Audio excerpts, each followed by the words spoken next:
Guys, so today we are starting on the Sugar Cookie Murder by Joanne Fluke. And we are starting on the 24th recipe in the book, which is Aunt Grace's breakfast muffins. It is the first bread recipe in the book, however.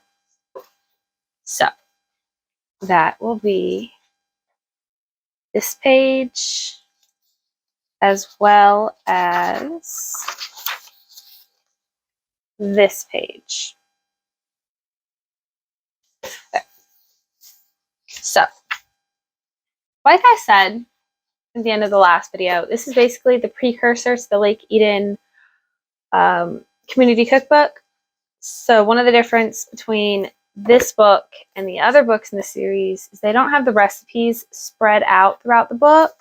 They have like the sections, desserts, appetizers, cakes, all in one space. So from the start of the breakfast muffins for like 5 pages is nothing but their bread recipes. So that's kind of nice that they did that. Okay, so Aunt Grace's breakfast muffins. It starts by telling you to preheat your oven to 400. And then it has a note before the recipe ingredients, which says, "This recipe is from my friend Terry Sommers, no relationship to Becky Summers. These muffins are just incredible. When we tested them at the Christmas potluck, we came very close to putting them on the dessert table." They do put sections in the recipe. I assume the way they spaced it out is how the ingredients go into the recipe. But then they have the topping and a section all on its own. Yeah, it says, "These muffins are wonderful warm, but they're also good at room temperature or even refrigerated. There is no way to serve them that's not good. To borrow an advertising slogan, nobody doesn't like Aunt Grace's breakfast muffins." So, for Aunt Grace's breakfast muffins, you're going to need 1.5 cups of flour, 2 teaspoons of baking powder, half a teaspoon of salt, half a teaspoon of nutmeg, freshly ground is best, half a cup of sugar, 1/3 cup melted butter, 1 beaten egg, half a cup of milk, 1.5 cups cored, peeled, and then shredded apples. Measure after shredding. And then for the topping, you're going to need half a stick of melted butter, 1/4 cup, 1/8 pound. It also has a little thing. It says, "Use a whole stick if you really want to be sinful. It's wonderful." And then half a cup of sugar and a teaspoon of cinnamon.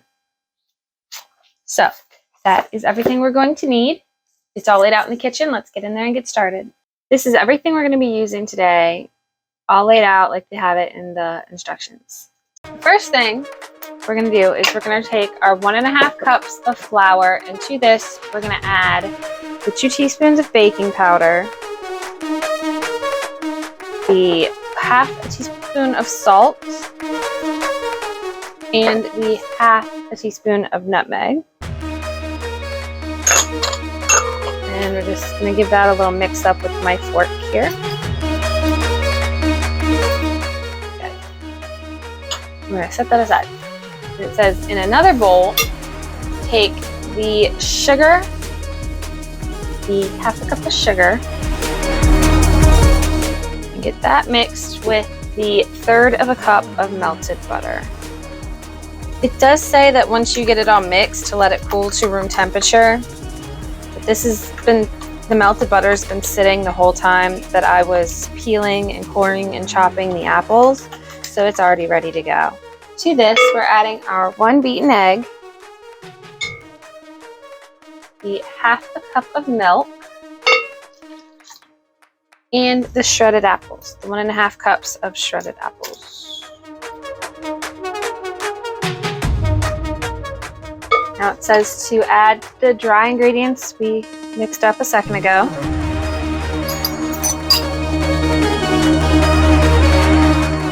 Okay. So the next thing to do is we're taking a 12-count muffin tin. So I'm pretty sure that's what it said it made it back. And we're going to fill them 2/3 full.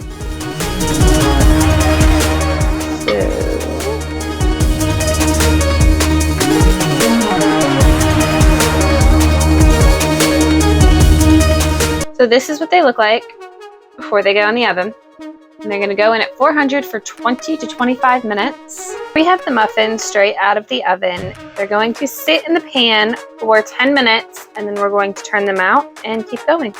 Okay, so it has been about 10 minutes.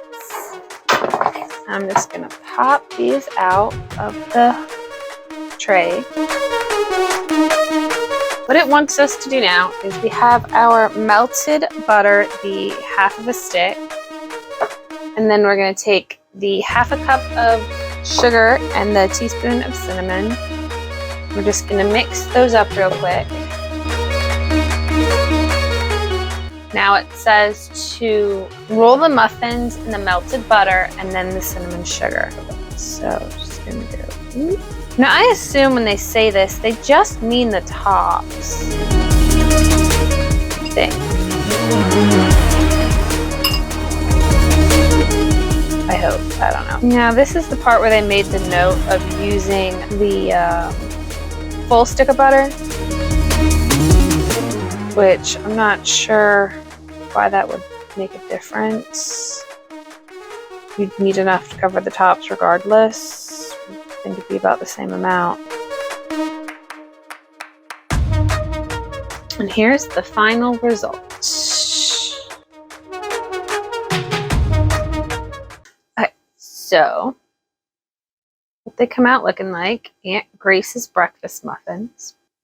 This is the inside. They are messy on the fingers, but I don't know if that's just because they're warm and the butter's melted. Maybe once the butter seeps in and it dries, it won't be so messy. But I doubt that because it's coated in cinnamon sugar, so it's probably still going to be messy. But they are delicious. They are so good. And with the nutmeg and the cinnamon, ooh, it's like fall's already here. Which, I'll be honest, there's pumpkin spice stuff in the stores right now. And it is only the 2nd or 3rd week in August for me. I'm just like, oh, but it's too early. I'm like, oh, but I can't wait. But the muffins they're not sweet. They're not like super sweet. And the cinnamon and on top gives them a little bit of a crunch. They leave a nice little flavor in your mouth. I know there's the predominant mess of this is apple, and you get some of that. I wouldn't say it's like overly apple though. I would make these again for sure. I definitely would. They were quick. I think the longest part of this was grating those apples. That's it. That was the longest part. In all honesty, I don't even think you really needed to grate them. You probably could have just chopped them fine.